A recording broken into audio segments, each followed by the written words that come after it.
Dios pongo mi esperanza y confío en su palabra.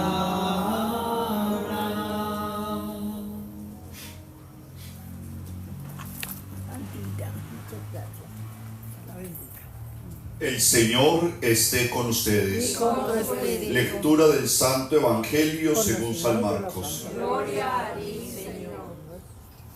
En aquel tiempo un escriba se acercó a Jesús y le preguntó: ¿qué mandamiento es el primero de todos? Respondió Jesús: el primero es: escucha, Israel, el Señor nuestro Dios es el único Señor. Amarás al Señor tu Dios con todo tu corazón, tu alma, tu mente y tu ser. El segundo es este: amarás a tu prójimo como a ti mismo. No hay mandamiento mayor que estos. El escriba replicó: muy bien, maestro.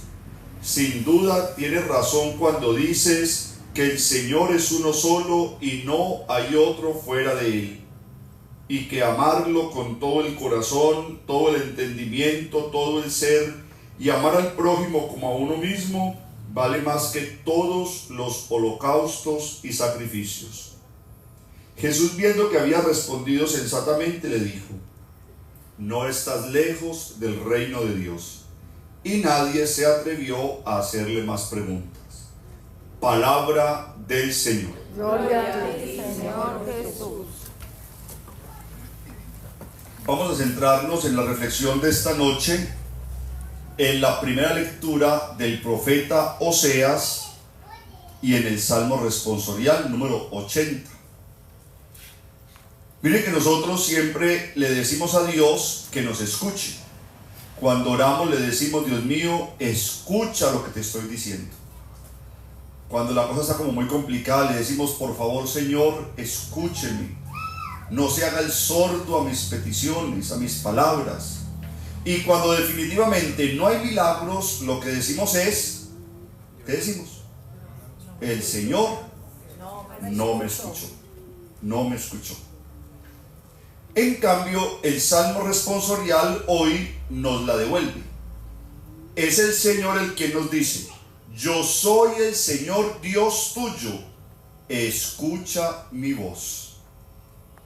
Y piensen ustedes que este salmo es un salmo de, póngale, varios siglos antes de Cristo, muchos años antes de Cristo, es del pueblo judío.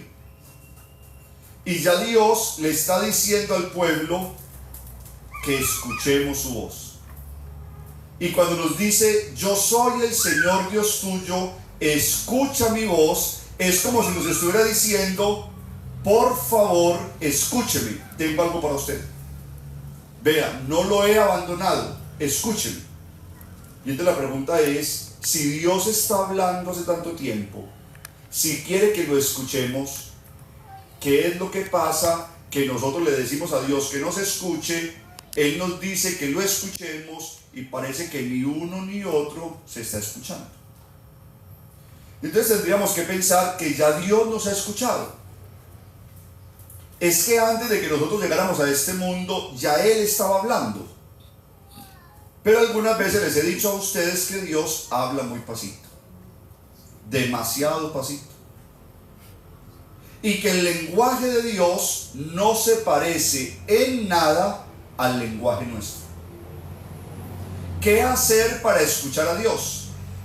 Lo primero que tenemos que hacer para escuchar a Dios es intentar hacer silencio afuera, apartarnos del ruido exterior.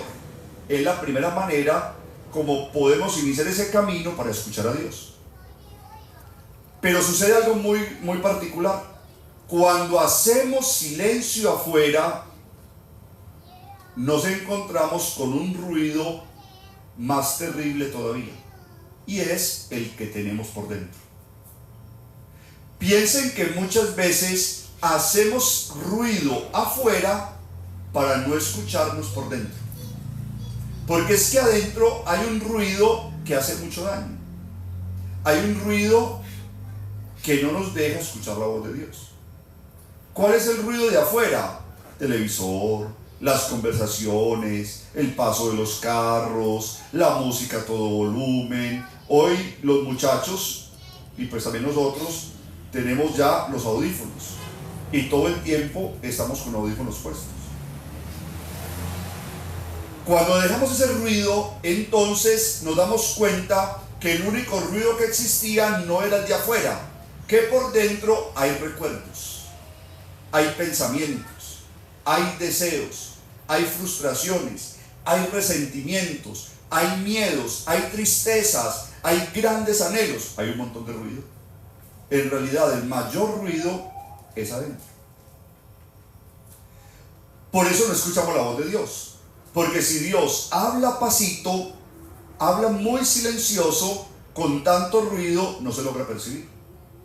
Entonces tenemos que entrar a buscar la manera de confrontarnos con nosotros mismos para empezar a lograr un silencio interior. ¿Cómo se logra el silencio interior? Empezando por lograr el silencio exterior, porque si no, el de afuera opaca el de adentro.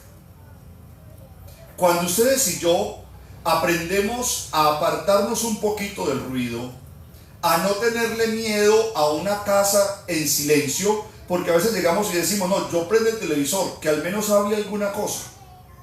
O cuando todo el tiempo tenemos que estar escuchando algo, ya ahí hay un impedimento para escucharnos a nosotros mismos.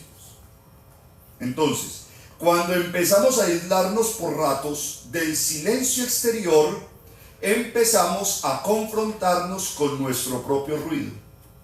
Y una vez que nos escuchamos a nosotros mismos, vamos siendo conscientes qué es lo que hay en nosotros que aún no hemos podido transformar, qué hay en nosotros que no hemos podido sanar, qué hay en nosotros que no hemos podido perdonar.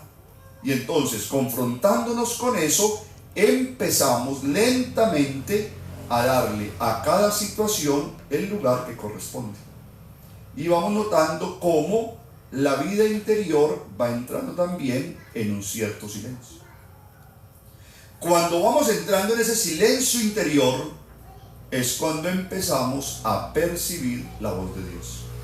Entonces miren que no es tan fácil. Cuando a ustedes les dicen que orar es muy fácil, les den mentiras. Porque es que lo fácil de la oración es sentarme ahí y decirle cosas a Dios. Pero un Dios que yo no voy a escuchar. ¿Por qué? Porque aún no he podido dejar los problemas de la oficina, aún no he podido dejar las situaciones de la casa, y entonces sentado ahí estoy pensando en 50,000 cosas. Hasta que no logro serenar un poquito, no logro empezar a percibir la voz de Dios. Bueno, Padre, ¿cómo habla Dios? ¿Así como nosotros? No, se lo va a poner más complicado. El lenguaje de Dios es el silencio. El lenguaje de Dios es el silencio. Dios habla en el silencio. Entonces usted puede hacer oraciones muy hermosas. Usted puede escuchar las mejores canciones. Usted puede decirle a Dios cosas muy lindas. Pero si usted no tiene un silencio interior, usted no va a poder escuchar a Dios. Porque Dios habla en el silencio. Lo que pasa es que estamos en un mundo donde estamos tan de afán con tantas cosas que tenemos que hacer, que en ese afán que tenemos, creemos que Dios se tiene que acomodar a nuestro estilo de vida. Y entonces por eso rezamos de afán. Y creemos que porque vamos a la misa el domingo y cumplimos, ya hicimos oración. Pero de pronto, y es lo que hace que nos desanimemos, no logramos una conexión interior con Dios. ¿Por qué? Porque Dios espera de mí silencio para hablarme en el silencio. Entonces se trata de tener todos los días momenticos, 5 minuticos, 2 minuticos, 3 minuticos, donde usted se siente, respire y sea consciente de usted mismo. ¿Qué está logrando usted ahí? Apartándose por unos minutos del ruido exterior, enfrentándose al ruido interior y permitiéndose allí un encuentro con Dios. Por eso alguna vez les enseñaba 3 palabritas: silenciarse, aquietarse y esperar. Ahí fluye Dios, ahí fluye Dios. Y eso es muy bonito porque entonces, cuando ustedes y yo logramos ese poquito de silencio, es cuando logramos experimentar paz, fortaleza, consuelo, esperanza. Y entonces concluimos que Dios habló. Dios habló. Siempre el ruido nos va a hacer entender o experimentar un abandono de Dios. Es una mala jugada de la mente, un saboteo de la mente. Lo mismo le pasó a Jesús. Cuando Jesús estaba crucificado, imagínense ustedes todo el ruido que había dentro. Había un soldado que le decía: si eres el Hijo de Dios, bájate de esa cruz. El ladrón le decía: si tienes tanto poder, sálvate y sálvanos. El amigo lo había traicionado, el otro no lo había reconocido, los demás lo habían abandonado. Imagínense ustedes a Jesús desde la cruz mirando, dice: ¿qué hace este aquí al que le curé la lepra? Y aquel al que le devolví la vista. Pero si aquel comió el día de la multiplicación de los panes. ¿Cuánto ruido había en la mente de Jesús? Y hubo un momento en el que el ruido fue tan fuerte que por eso expresó: ¿por qué me has abandonado? ¿Qué pasó? Se perdió la conexión. Dejó de escuchar. Pero cuando logra conectar nuevamente, es cuando entonces le dice con un fuerte grito: en tus manos encomiendo mi espíritu. ¿Qué pasó ahí? Volvió a conectar. Volvió a hacer silencio. Volvió a escuchar a Dios. Por eso en esos días en los que nos sentimos tan abrumados con tantísimas cosas, tendríamos que buscar la oportunidad del silencio. Del silencio. Exterior, un esfuercito para el interior, y luego brota la voz de Dios. Por eso el profeta Oseas, unos capítulos antes, nos dice que Dios llevó a su pueblo al desierto. El desierto es el lugar del silencio, allá no hay nada. Y dice el profeta Oseas que Dios llevó al pueblo al desierto para hablarle al corazón. Miren qué tan bonito eso.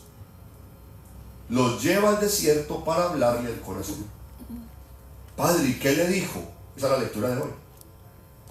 ¿Qué le dice Dios al corazón del que hace silencio? Le está diciendo que en el desierto Él es capaz de hacer florecer, que al árbol es capaz de hacerle dar frutos.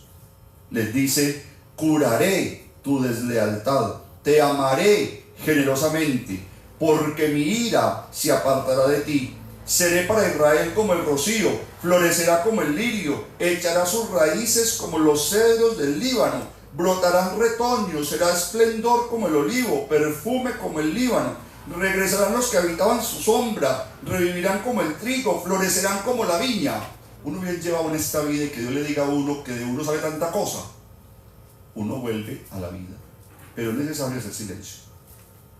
Es una invitación y a la vez se vuelve un reto, porque estamos en un mundo donde lo que manda es el ruido. Y miren ustedes, aunque hagamos silencio, hay un ruido visual. Todo está completamente ilustrado. Estamos llenos de colores. Vamos a cualquier parte y aunque usted vaya con su carro en silencio, sin poner música y nada en la radio, usted está viendo un montón de publicidad. Hay un montón de escenas. Hay un ruido permanentemente. Y llámenle ruido a todo aquello que pone la mente a mí. Por eso es necesario apartarnos, serenarnos. ¿Para qué? Para poder escuchar la voz de Dios. Amén. Amén.